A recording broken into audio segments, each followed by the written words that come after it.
What's up everyone? Mike Layton, snowboard expert with Curated.com. I'm here in beautiful Powder Mountain, Utah. I got a chance to ride the new 2023 Warca. If you combine the Warpig and the Orca, you get Warca. First off, I'm not sponsored by any brands, so all of my reviews are completely unbiased. The Warca with that mid-bite outline is actually really easy to get on edge. And because it's a cambered profile, it holds an edge really well. So this board is really easy to carve on. I will say at higher edge angles, depending on where your weight is, you might get a little chatter on your heel side edge. Once you kind of ride the board, feel it out a bit, you're gonna figure it out. It is a breeze to carve, holds a great edge. It's a fast board. Went to the Warca this time and man, it is a combination of multiple boards. So I'm trying to figure out which is which underneath my foot.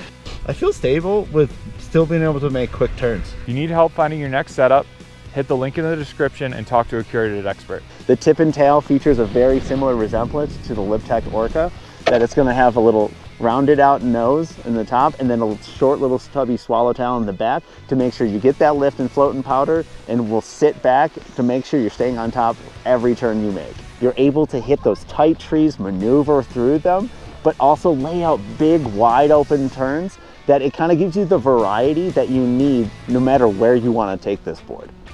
It made it a lot more fun than expected. In the realm of freestyle, you can press this board, you can play with it, you can spin it around, you can ride it switch. It's not going to be a jib board. It does have a ton of pop. With the mid-bite outline, you can really set an edge, get some pop, spin it. Overall, this is going to be a side hit machine. I wouldn't recommend this board necessarily to like a true beginner. With the cambered profile and the mid-bite outline, you know, the mid-bite does help make it easier edge to edge, but it does take a little bit of getting used to.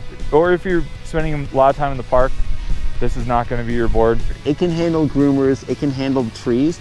It's going to be good on the resort, but once you start getting to more of those untracked areas and when it starts really dumping more, that's where this board really wants to take off and show you what it can really do. So I wouldn't consider this the most friendly East Coast board. I would say this is a good board for upper level, intermediate through expert level riders, especially guys with bigger feet that are looking for an alternative option, that don't necessarily want to be riding something that's giant and super long. You know, I rode the 155, probably could have ridden a little bit smaller on this, but intermediate and up will be comfortable on this board. It's quick edge to edge. It's at home anywhere you're going to take it at the resort. I know that different boards work differently for different riders, so it doesn't matter if you're looking for your first setup or adding a new board to the quiver.